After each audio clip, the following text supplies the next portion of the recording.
Iniciamos o curso Avanços em Nutrição Mineral e Vitamínica de Gado Leiteiro. Nessa primeira videoaula, nós faremos a introdução ao assunto, quando abordaremos vários aspectos e várias informações fundamentais para a compreensão plena dessa área do conhecimento da nutrição. Nós temos como essenciais na nutrição de gado leiteiro 7 macroelementos. Nós temos 5 macroelementos que são classificados como elementos catiônicos devido à carga positiva que eles apresentam. E nessa categoria nós temos o cálcio, o fósforo, o sódio, o potássio e o magnésio. E como elementos aniônicos nós temos o cloro e o enxofre, então ambos apresentando carga negativa. E entre os microelementos considerados essenciais para gado leiteiro, nós temos 8 elementos. Então nós temos o ferro, o cobalto, que é considerado um microelemento essencial apenas para ruminantes, no caso gado leiteiro, face a sua função como participante da vitamina B12, que é sintetizada no rumen, portanto, a inclusão de cobalto em dieta de ruminantes, no caso gado leiteiro, suprirá todo o cobalto necessário para que a síntese microbiana dessa vitamina ocorra, dispensando o uso ou a adição de vitamina B12 na dieta desses animais, o que não ocorre no caso de animais não ruminantes. Temos ainda o cobre, o cromo, que apesar de não ter a sua exigência estabelecida até o momento pelos sistemas de nutrição, mas que também hoje já é recomendado como um elemento a ser suplementado e que ele tenha um fornecimento adequado a gado leiteiro. Temos ainda o iodo, o manganês, o selênio e o zinco. Essa figura que eu apresento no momento, ela nos mostra as inúmeras inter-relações que os minerais apresentam entre si. Algumas dessas inter-relações são de sinergismo e outras de antagonismo. Então é muito importante que a gente entenda as dificuldades que existem na compreensão de todos os fatores envolvidos no aproveitamento de um determinado mineral presente na dieta, quer seja na forma orgânica presente nos alimentos, como na forma inorgânica presente nos sais usados principalmente nos suplementos minerais. Então nós observamos aí que o fósforo ele apresenta 10 inter-relação, o cálcio apresenta 6, o cobre apresenta 7, o zinco apresenta 5 inter-relação e o enxofre apresenta 4. Então isso aqui é apenas mostrando alguns dos elementos. Essa figura ela mostra não apenas os elementos essenciais, como também outros elementos, que podem interferir inclusive na digestão, na disponibilidade e no aproveitamento dos minerais macro e micro essenciais a gado leiteiro. Eu vou apresentar aqui, para nós compreendermos um pouco melhor isso, o que ocorre com a inter-relação do cobre com outros elementos. Então o cobre ele sofre influência do ferro presente na dieta, ou seja, excesso de ferro na dieta pode prejudicar a absorção de cobre. O ferro, por sua parte, ele apresenta uma inter-relação com o manganês, que também interfere no aproveitamento do cobre. Além disso, o cobre ele tem uma inter-relação com o zinco, que também pode influenciar o seu aproveitamento. Sofre interferência do enxofre presente na dieta e do enxofre mais o molibdênio na formação dos tiomolibidatos.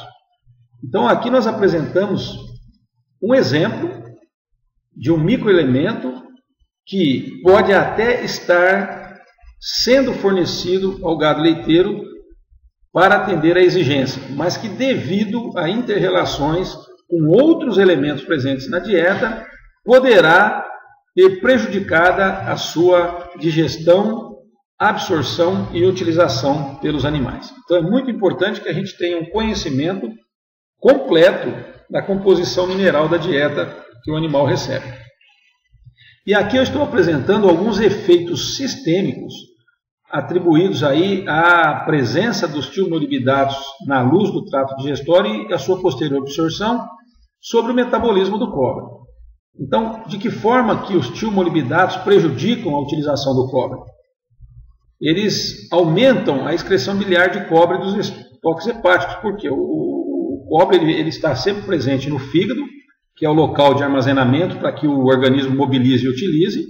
E no caso da presença dos tiomolibidatos, nós temos um aumento nessa excreção biliar, ou seja, uma redução do cobre presente no estoque hepático, no fígado. Nós temos também um aumento da ligação de cobre com a albumina plasmática, e isso resulta uma redução no transporte para os processos bioquímicos presentes, então, e que ocorrem na célula. Além disso, nós temos também a remoção de cobre das metaloenzimas. O cobre é fundamental para algumas metaloenzimas. E quando nós temos tiomolibidatos presentes, absorvidos, esses tiomolibidatos eles fazem a remoção desse cobre. Então acaba prejudicando aí uma série de sistemas enzimáticos. Então isso aqui é apenas um exemplo de um microelemento, e do que um fator pode fazer para prejudicar a sua utilização pelo organismo animal. Nesse trabalho que eu apresento na figura que vocês estão vendo aí, os autores Ivancic e Weiss publicaram em 2001 no Journal of Their Science o resultado de uma pesquisa muito interessante. Eles submeteram vacas leiteiras a dietas contendo 0,1 e 0,3 miligramas de selênio por quilo de matéria seca, como vocês podem ver aí na base dessa figura. E eles mediram a digestibilidade verdadeira do selênio em 3 situações dentro de cada dieta. Eles fizeram dietas contendo 0% de inclusão de enxofre, 0,2% e 0,4%. Tanto para aquelas vacas que receberam dietas contendo 0,1 mg de selênio, como dietas contendo 0,3. E em ambos os casos, eles observaram uma redução significativa na digestibilidade verdadeira do selênio. Então aqui nós apresentamos mais uma inter-relação onde ocorre um antagonismo. Ou seja, à medida que temos um incremento no teor de enxofre na dieta, nós temos uma redução no aproveitamento do selênio. Então são fatos que precisam ser considerados quando nós trabalhamos com nutrição mineral. Além disso, eu gostaria de apresentar também alguns fatores antinutricionais que podem prejudicar a utilização de elementos minerais. O primeiro deles seriam os fitatos. Os fitatos são fundamentais serem considerados porque eles estão presentes em praticamente todas as dietas de gado leiteiro e eles podem prejudicar, obviamente, a absorção e utilização de alguns elementos minerais. Os oxalatos também é um outro grupo de sais presentes, o gocipol e os glicosídeos cianogênicos. Um dos exemplos é a mimosina, que se presente em concentrações altas na dieta, ela pode trazer um prejuízo ao aproveitamento do selênio. Então nós estamos considerando aqui que não apenas a inter-relação entre os minerais é importante, mas também a presença de fatores antinutricionais nas dietas fornecidas a gado leiteiro. Nessa figura eu apresento o resultado do consumo do mineral biodisponível sobre o desempenho do animal. Nós observamos aí uma faixa central de oferecimento ou de consumo que seria aquela que permite o máximo desempenho. Então, quando vocês olham na barra do Y, vocês vão observar o desempenho animal. E na barra do X, o consumo do mineral na forma biodisponível. Nós observamos então que essa faixa central, ela permite o máximo desempenho. Quando nós nos movemos para a esquerda, nós vamos tendo uma redução do desempenho, decorrente de um consumo abaixo do ótimo. E aí nós temos a primeira situação, que é a deficiência subclínica. Se nós continuamos nos movendo para a esquerda, o consumo do mineral na forma biodisponível continua reduzindo. E aí nós temos o aparecimento das deficiências clínicas, bem visíveis, para todos os técnicos. Quando nós nos movemos da faixa ótima de consumo onde nós temos o máximo desempenho e que está no centro dessa figura, e nós nos movemos para a direita, nós estamos aumentando o consumo do mineral. E aí nós podemos atingir uma situação onde nós temos a intoxicação subclínica. Se continuamos nos movendo para a direita, onde nós temos um aumento no fornecimento e no consumo do mineral, nós podemos ter uma intoxicação clínica.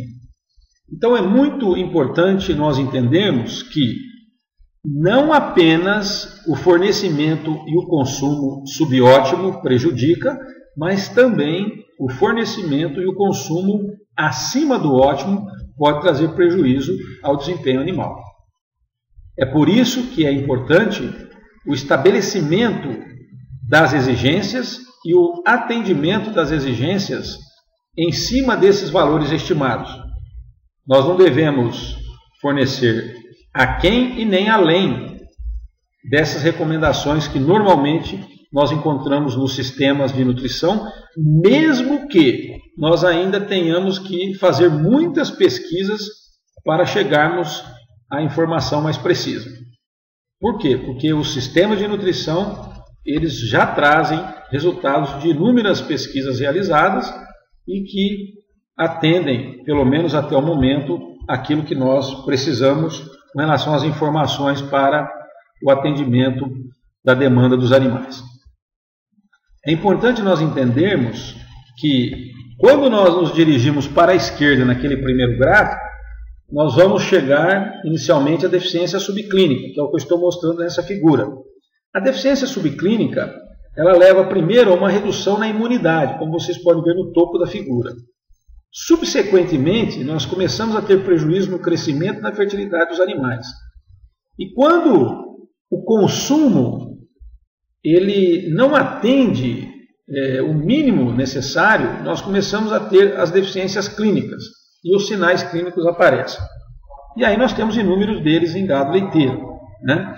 Nós temos hipocalcemia, hipomagnesemia, nós temos deficiência de cobalto, que é muito fácil de ser visualizado, deficiência de zinco, enfim. Aí os sinais clínicos aparecem. É importante nós entendermos um termo que nós usamos muito em nutrição mineral de gado leiteiro, que é o termo biodisponibilidade. Veja bem, nós começamos com a digestão dos alimentos e das fontes e dos ingredientes que estão presentes na dieta. A partir da digestão, nós temos o processo de absorção, ou seja, os elementos minerais ficam disponíveis na luz do trato digestório. Após a absorção, existe o transporte pelo sangue, posteriormente uma deposição no fígado e uma provável excreção renal. Em seguida, o transporte transmembrana, onde o elemento passando pela membrana celular, ele vai ficar então disponível para o movimento intracelular e o local de ação que está então dentro da célula. Então, esse processo todo é um processo longo e durante esse processo, o que é que nós observamos? Nós observamos perdas ao longo do caminho, né? Então, a biodisponibilidade ela está ligada e ela nos fornece a informação de quanto de todo o mineral consumido fica disponível para os processos biológicos que ocorrem dentro da célula, ou seja, no local de ação. E no caso dos minerais, nós temos uma fase muito crítica, que é a fase de absorção. Por quê? Porque ela é muito dependente das inter-relações, daquilo que eu já mostrei anteriormente. Então é importante entender esse processo. Por quê? Porque qualquer tipo de evento que ocorra, desde a digestão até o local de ação, prejudica a biodisponibilidade. E após então o entendimento desse conceito, é importante que a gente destaque o seguinte, que um nutriente, no caso um mineral, ele é considerado fora do corpo animal, até que ele passe pela barreira intestinal. Então é por isso que eu destaquei anteriormente, que o processo de absorção, ele é o ponto de estrangulamento. Ele é o ponto-chave, no caso dos minerais. E eu gostaria de destacar também que a quantidade absorvida nesse ponto de estrangulamento, que seria o processo de digestão-absorção, depende de fatores extrínsecos, que nós não temos controle, e nem o animal. por exemplo, a digestibilidade da fonte alimentar, a solubilidade do mineral presente na dieta, além de outros elementos que possam facilitar ou prejudicar a absorção, como eu já destaquei. Posteriormente, a partir do momento que o mineral é absorvido, no organismo animal, a biodisponibilidade depende de fatores agora denominados intrínsecos.